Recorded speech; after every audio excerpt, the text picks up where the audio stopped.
नमस्ते भारत। मैं अंकुश और मैं शिवांश। और आज हम दोनों सनातन वैदिक साइंस की ओर से विश्व हिंदी दिवस के उपलक्ष्य में एक प्रस्तुति लेकर आए हैं। इसलिए आप सभी को विश्व हिंदी दिवस की ढेर सारी शुभकामनाएं देते हुए हम इस वीडियो को इस एक प्रश्न से प्रारंभ करेंगे। एक ऐसा प्रश्न जो हम सभी के मस्तिष्क में कभी न कभी जरूर आता है। क्या भाषा केवल कम्युनिकेशन या संचार का एक माध्यम है? क्या भाषा किसी भी देश की राष्ट्रीयता का प्रतीक हो सकता है? ऐसे ही हमारी हिंदी भाषा को लेकर हमारे युवाओं के मन में बहुत सारे प्रश्न उठते हैं जिनका जवाब उन्हें अवश्य से समझना चाहिए। इसलिए आइए शुरू करते हैं इस वीडियो। ध्यान रहे, गुलामी एक मानसिकता है और यह एक ऐसा मानसिक रोग है जिसका इस्तेमाल कर अंग्रेजों ने हम पर राज किया था और निसंदेह आज भी हम मानसिक रूप से उन्हीं के गुलाम हैं। तो वापस आते हैं हम अपने वीडियो पर और जानने की कोशिश करते हैं कि हिंदी भाषा क्या है, इसके पीछे का वैज्ञानिक दृष्टिकोण क्या है। तो हमारी इस वीडियो के अंत तक बने रहिएगा। हिंदी भाषा पर चर्चा करने से पूर्व हमें यह समझना होगा कि आखिर भाषा क्या होती है। जैसा कि हमने आपको बताया, भाषा केवल जनसंचार का एक माध्यम ही नहीं परंतु वह किसी भी देश की सभ्यता एवं ज्ञान का प्रतीक होती है। उदाहरण से समझे तो जिस प्रकार चीन की भाषा चाइनीज उनके देश की अपनी सभ्यता और ज्ञान का प्रतीक होती है, उसी प्रकार इंग्लैंड की भाषा इंग्लिश उनके देश की अपनी सभ्यता एवं ज्ञान का प्रतीक होती है। हमारे देश में अलग अलग क्षेत्र हैं जिनकी अलग अलग विभिन्न भाषाएं हैं जो उनकी अखंडता एवं विभिन्नता को दर्शाती हैं। परंतु इतिहास में भाषाओं का इस्तेमाल केवल जनसंचार के लिए ही नहीं अपितु इसका इस्तेमाल गुलामी के लिए भी किया गया। अगर हम बात भारत की करें तो संस्कृत, जो कि हमारे देश के ज्ञान का आधार रही है, उसे अंग्रेजी हुकूमत के समय कितनी बार दबाया गया। वह केवल संस्कृत भाषा का पतन ही नहीं था अपितु गुलामी की मानसिकता का एक नया आरंभ भी था। हिंदी भाषा जो संस्कृत भाषा से उत्पन्न हुई है, अक्सर इस भाषा को हमारे देश में कई जगह हास्य का एक विषय माना गया है। इस देश में रहने के बावजूद हमारे देश में अंग्रेजी भाषा बोलने वाले व्यक्ति को ज्यादा इंटेलिजेंट के रूप में दिखाया जाता है। अब हमारा गुलामी का स्तर कुछ इस प्रकार बढ़ गया है कि हमें लगता है कि हमारे बच्चों का भविष्य केवल अंग्रेजी भाषा बोलने से ही होगा। और यह वीडियो उन लोगों के लिए भी होने वाला है जिन लोगों को यह लगता है कि अंग्रेजी बोलने वाले व्यक्ति ज्यादा इंटेलिजेंट एवं एजुकेटेड पर्सन है, वहीं एक हिंदी बोलने वाला व्यक्ति अनएजुकेटेड एवं आउटडेटेड पर्सन के रूप में दिखाया जाता है। इसलिए अब हम हिंदी भाषा का वैज्ञानिक दृष्टिकोण एवं इसके पीछे का लॉजिक जानने की भी कोशिश। हिंदी वर्णमाला में मुख्यतः दो भाग होते हैं।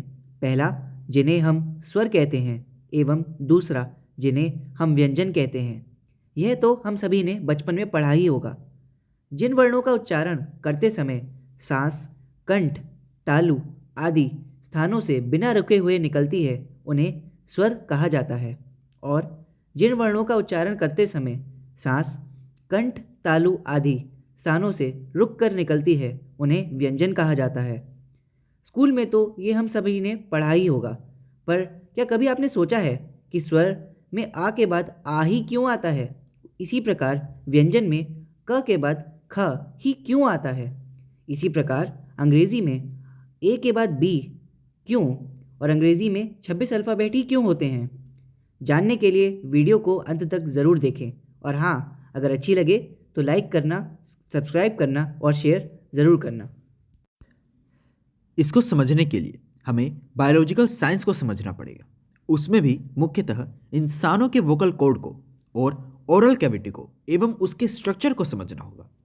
हमारे शरीर में लंग्स द्वारा जिस सांस को छोड़ते हैं वह लंग्स रिंग्स के द्वारा हमारे नाक एवं हमारे मुंह से निकलती है और हमारे कंठ में कंपन की वजह से स्वरों का उच्चारण होता है।